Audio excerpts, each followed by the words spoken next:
నేను చెప్తాను. ఏం సినిమా? నా మనసా? నా మనసు సాంగ్ చెప్పదు. ఫస్ట్ టైం నా సినిమా నా పాట అంటే ఏదో లీక్ ఇవన్నీ అటువంటి సినిమాలు ఏం పెట్టారని ఇందాక శ్రీలీల గారు డ్యాన్స్ లేదు అంటే నాకు డ్యాన్స్కి మించిన సాంగ్ ఒకటి చేశారు ఆవిడ. So very beautiful song. అది మీకు తిరిగి ఒక ఇందాక సుమా గారు చెప్పినట్టుగా చాలా దశాబ్దాల క్రితం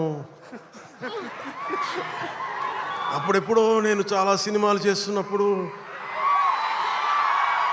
మీకు గుర్తుండే ఉంటుంది కదా, చాలా రోజుల క్రితం, కొన్ని శతాబ్దాల క్రితం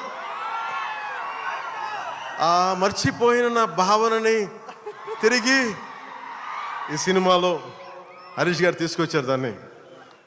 అది ఇందాక మీకు కనిపించే ఉంటుంది, ఇందాక ట్రైలర్లో కూడా దాని తాలూకు ఆ చిన్నపాటి ఆలాపన అనేది కనిపిస్తుంది. అది నేను నిజంగా చాలా ఎంజాయ్ చేస్తున్నప్పుడు.